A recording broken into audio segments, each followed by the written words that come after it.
The bamboo and the oak. Wisdom of resilience and flexibility. Part 1. The anomaly in the numbers. A dimly lit 1950s testing room, wooden desks.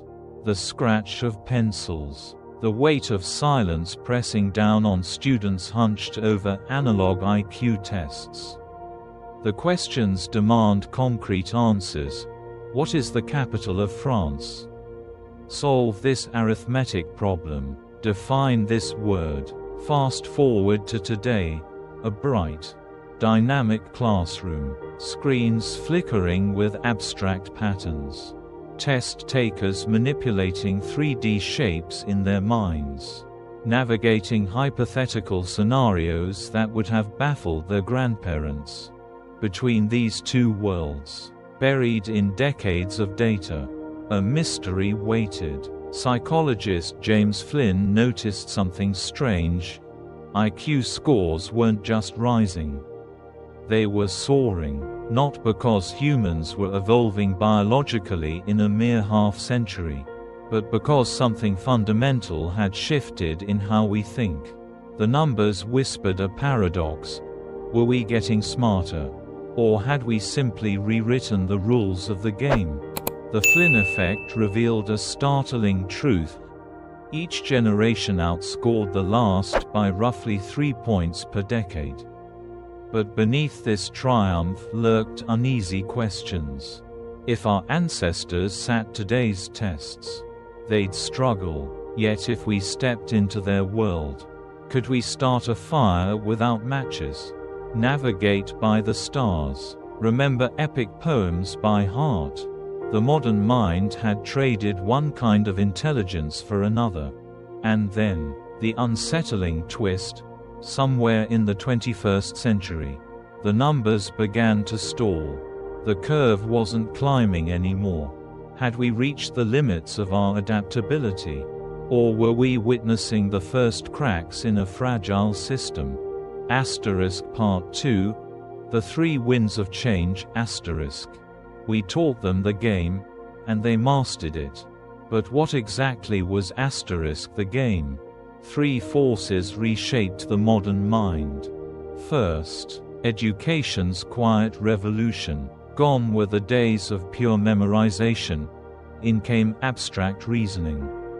Schools no longer demanded children recite facts but to play with them. To ask what if instead of what is. A child in 1920 could name every monarch in history. A child today might dissect the socio-economic forces that toppled them. The rules had changed, and IQ tests, once rooted in concrete knowledge, now rewarded pattern recognition, hypotheticals, fluid logic. Second, technology's invisible curriculum, the flicker of screens, the speed of information, the constant demand to switch tasks. Our brains now navigate a digital labyrinth that didn't exist a century ago. Like chess masters who once relied on intuition but now train against eye. We've adapted to complexity at the cost of depth. The average person today processes more data in a week than a medieval scholar did in a lifetime, but at what price? Ancestral skills atrophy. Handwriting fades into typing. Mental calculation surrenders to calculators.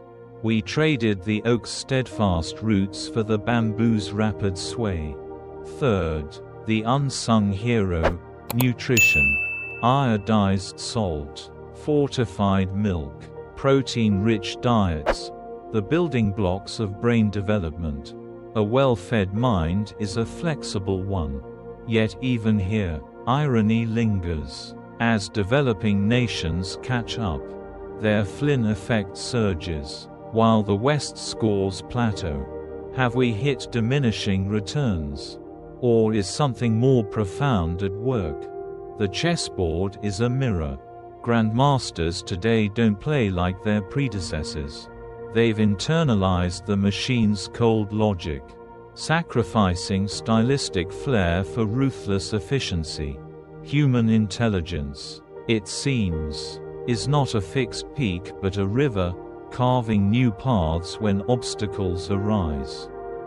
Part 3, The River and Its Banks. But rivers can flood, or run dry. In Scandinavia, the Flynn effect has reversed IQ scores are inching downward. Theories abound. Are screens fracturing attention spans? Is education prioritizing metrics over mastery? Or have we simply reached the limits of what abstract testing can measure? The oak and the bamboo each have their wisdom. The oak stands unyielding in storms. Its strength undeniable. The bamboo bends, survives the typhoon, and springs back. Modern intelligence is bamboo-like, adaptable, fluid, thriving in chaos. Yet we miss the oak's depth, the patience to master one thing, the resilience to endure when flexibility isn't enough. Perhaps the next chapter isn't about rising scores but redefining intelligence. Emotional resilience, creativity, the ability to unplug and think slowly. The Flynn effect was never about evolution, it was about adaptation. And adaptation never stops. We taught them the game. Now the game is changing again. The river of human intelligence doesn't flow in a straight line, it meanders. Carves new channels. Sometimes doubles back. But it never stops moving. The test isn't whether we can keep rising. It's whether we can learn when to stand firm, and when to bend. Thank you for joining us today. We'd love to hear from you. Leave a comment below and share one thing you learned today and how you plan to use it in your life. Your thoughts are important to us, so don't hesitate to share them. Reading your comments gives us great motivation and encouragement. If you enjoyed this video and found it helpful, please like, subscribe, and share. Your support helps us continue creating good content to inform and inspire you. Thanks for watching, and we look forward to seeing you in the next video.